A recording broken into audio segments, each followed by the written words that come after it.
Hi, guys. I'm Maya. And I'm Christina.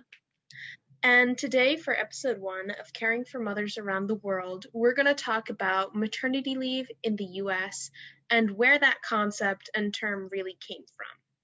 Yes, so one of the main concepts we're going to touch on is the social and economic constructs in the United States that feed into this concept of maternity leave in the West. And I'll get right into it. It's hard to deny, really, that the US is based on a patriarchy where men seem to have a greater share of power in the government and in the private sector, and even in the home. Yeah. There are social norms that women are the ones who usually do the housework and manage the upkeep of the house, while men tend to be the breadwinners. Yep. And that's something that's pretty ubiquitous around Western European societies and even among many Eastern societies like Asia and in Africa. And the idea just became more solidified due to the colonialism that enforced these kinds of structures on Eastern societies. Yeah. The economic system of the US too just makes patriarchy more severe in my opinion. So women are given maternity leave and fathers, well, some are given paternity leave.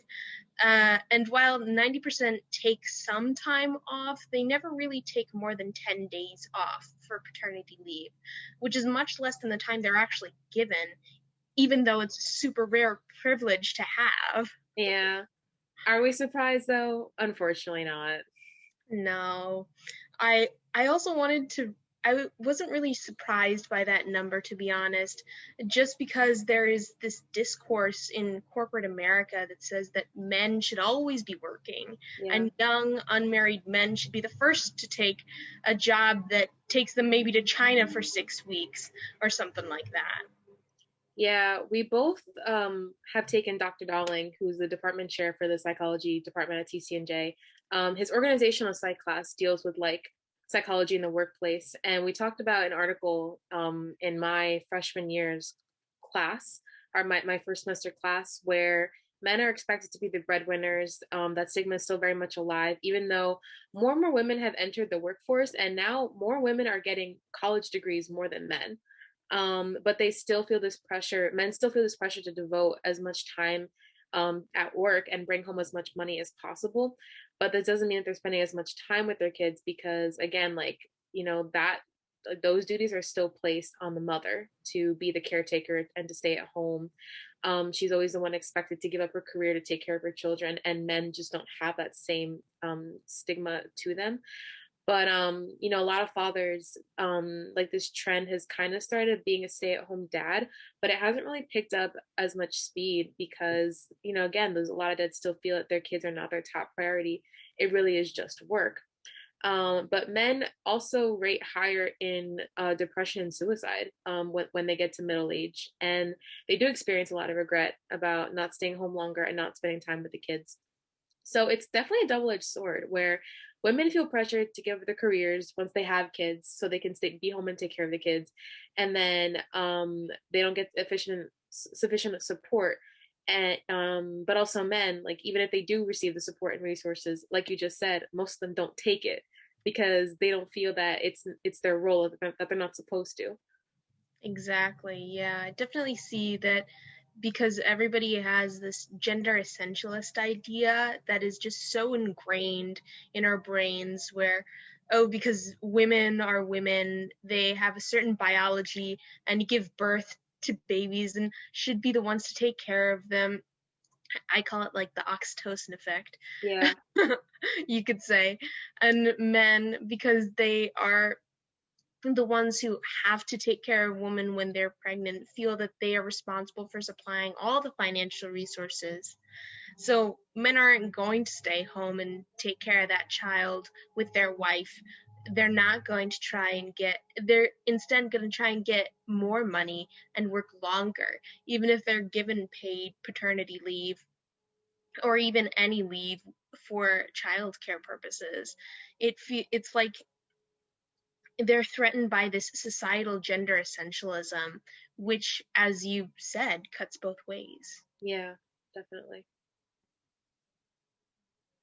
I find it's like interesting though that we separate the terms maternity and paternity leave because I think it feeds into this more of these gender essentialist ideas and social norms and these gendered economic disparities that we see. I think we should really consider how we think about maternity leave and paternity leave.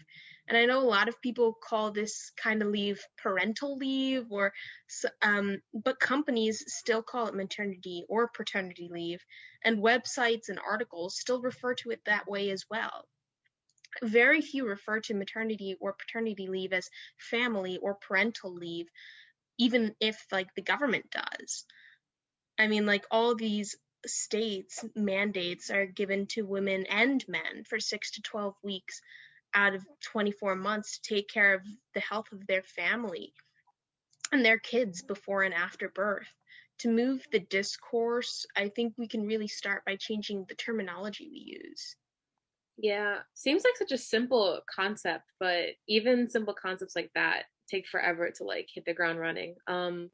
An article I read, they did an experiment with a CEO and his language that he was using to propose a maternity leave policy, and it was just maternity leave and talking about how they described it as a benefit. When they said it when they described it like a benefit, they equated maternity leave to paid time off. So maternity leave was viewed as sort of a bonus to certain employees in the workplace, and male coworkers, it is a typically predominantly male work environment, most jobs in corporate America. Mhm. So when they see a female coworker taking time off for 6 to 12 weeks to help raise her baby and getting paid for it but not working, they view her as just doing this paid time off as a vacation or a bonus because she's still getting money despite not being in the office, even though it's not a vacation. She just gave birth. She is recovering from child labor, um, Sure. and she's not getting enough sleep. She's going to be up all night taking care of her children. So despite the fact that it's not a vacation and she's literally recovering, many women experience like this stigma of trying to like come back into work or feel this pressure to just give up their careers because they've already been like taking this time off, and they already feel that their career is going to be set back if they do have a child. For So sure. also, childcare is ridiculously expensive. A lot of women have to like sometimes decide between either just, quitting their job permanently and just staying home because they can't afford childcare, Hmm. or just, never seeing their child and always putting them in childcare for the entire day because they have to keep working to pay for childcare because it's that expensive.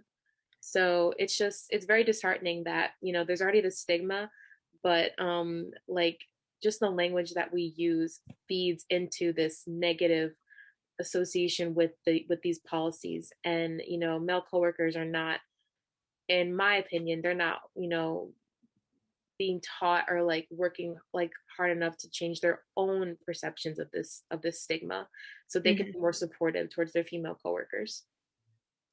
Yeah, just going off of that, I always find it like paradoxical that even if we think that pregnant women are fragile and really should like take time off to take care of themselves and their baby, we come to policies like these and we see that they're not cared for in the companies or governments. And it's just so little that we have studied about pregnant women, and it's so strange to think that even if we think pregnant women should be cared for, there is such a lack of empathy from these male co-workers and the CEOs and even the governments that can't seem to understand how much stress a pregnancy can bring, not just to maybe a baby, but also to the woman as well. Absolutely. Yeah, I think that's a bit reflective on like the economy that we have in this country. The United States is a capitalist economy, and by design, like they're always looking to make a profit. And the reality is that maternity and paternity leave in general is not a profit because women still experience these overt and covert biases and discrimination. And when they do want to have a child, again, there's this fear that they're not going to be supported by their company, because they feel that, they're going to be a burden because it is extra money to pay someone to have them take time off to raise their child when they're not actually working. Hmm. And then again, there's this pressure to work and have a career, but also still be home to take care of a child. And that's just unrealistic and unfair. And that mostly falls towards, the women. Like they feel that pressure more than the men to have both and to struggle the most with having a work-life balance. So for so long, women were always expected to be the perfect housewife, and their only job was to be at home and take care of the house and the kids. And they were Hmm. fighting for so long for women's suffrage to be able to work. And now that they are working, they make up the majority of the lowest paid job sectors in the United States. So even though they're working and they fought so hard for it, they're still put at the bottom, and they're being paid, the least, and they're getting like the fewest access to resources to help them. Yeah. Staying at home was like a stress too. Yeah. And in fact, in my abnormal psychology class, we talked about this a little bit, and I learned that for the first heroin abusers, which is Mhm. a drug that tends to dull pain, social and physical pain, they were stay-at-home moms who had nothing to do other than housework and waiting for their husbands and kids to come back from work or school. Yeah. And we never dive into the depression that these gender roles create for women and men alike. And there's just so little support for these women that are homemakers, and so little uh, research about women who live at home. Yeah. We're not even getting into like the informal sector, the working sector, because maternity leave is first is like that's a concept predominantly carried out like in the West and is mostly Mhm. used in the corporate formal working sector. But the majority of women do not work in the corporate world in this country and around the world, regardless of like leadership positions. Men dominate that field, so women Sure. again are predominantly in lower paying fields where forget maternity leave, they struggle to have, just basic human rights in these fields, food Yeah. service, homemaids, healthcare positions. They're even in comparison to their male coworkers, they make less. Yeah, for sure. I think it's really just part and parcel of the US economy, which tends to marginalize women in general, especially in like rural areas. Yeah, And when it comes to finding jobs and resources in the US, like these rural women are just so marginalized. Like I'm a suburbanite, and I really consider women that live in remote rural settings, I rarely even consider them, because even if I live on a street where probably a mile away there's a farmhouse or something, there's definitely horses in the area I live. But still, like as a suburbanite, I don't think of like a rural setting. But to be honest, like after I read a little bit about like rural settings in Africa, I started considering like what it meant to be a pregnant woman living on a 100-acre farm in North Dakota, say, where there's no hospital within like 50 miles of you. yeah, And I only started considering that when I learned that Ghana's medical outreach programs tried to help pregnant women in rural areas. And I thought, wow, our country is vast in comparison to Ghana. And there must be so many rural women in this country that we overlook when it comes to like healthcare benefits for them. absolutely. That goes back to like our weekly, reading assignments in class where we learned that, feminism in the global north is very different from feminism in the global south. And, within this country alone, there are huge disparities in human rights and women's suffrage, which is both like ridiculous and incredible, about how different things can be and the differences in what women fight for. But it also this gets into why we need to make sure that we consider these differences when we try to approach this from a transnational, feminist perspective, where we need to recognize that different women from different marginalized groups, they have different needs because they Mm. have different backgrounds, different upbringings, and this is just left out when you look at maternity and paternity leave policies that the government is trying to mandate. Like a lot of women in these groups are regularly overlooked, in the conversation, the discourse, the research. For Um, sure. just look at, like the I did an interview with an illegal immigrant from Honduras last summer. Hmm. And she relating that to the story you told me about an illegal immigrant, you told her she couldn't go to the doctor to get adequate medical support when she was pregnant. A lot of immigrants face these problems, but their stories are not considered because their background is so much different than when you consider the typical working woman in the United States. Yeah, for sure. That illegal immigrant you were just talking about, I remember like she was just working towards a green card and she was afraid that her illegal immigrant status would be exposed and that she would be deported like a few months before she would give birth. And so her baby and herself suffered because of that. Yeah. When we see maternity from an international like standpoint, all these problems get worse when you factor in like race, ethnicity, and age, and that's when we see the even deeper disparities that require more attention and more thought when you look at these policies and trying to implement them. Hmm. I feel that we always forget why women are fighting for maternity leave and why it even exists. Like, Yeah. maternity leave is always for the health of women and infants and the health of the family in general. And there is a certain danger that comes with giving birth, and a miscarriage or a stillbirth is externally traumatic and dangerous. So even if maternity leave is not paying the woman, it should at least guarantee adequate health care and resources for these women because in the end, if maternity leave didn't take it didn't take care of the woman's health, then what did it take care of anyway? I have seen a lot about that on social media recently. I think like a lot of people are trying to get into social justice with, what happened last summer with Black Lives Matter, and people are definitely Mhm. trying to understand the greater scope of these issues. And they're really trying to understand what it means to, these experiences that women go through, these unique experiences. And I didn't think about this until I saw a post about it. Women go through miscarriages and still go to work the next day. Many of them experience that, and that is traumatic. I have not experienced that. You have not experienced that, but No. just reading about it, they don't even call out of work, and that in itself is really scary about how normalized it is in our brain.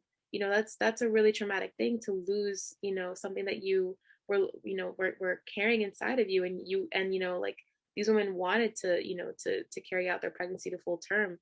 So I still don't think, unfortunately, that this country or the majority of countries are progressive enough or are at that point to start thinking about that complication, especially when we can't even mandate an effective, generalized family leave policy. So again, it's really scary how understudied and like how little like a significant research there is about this entire experience for women.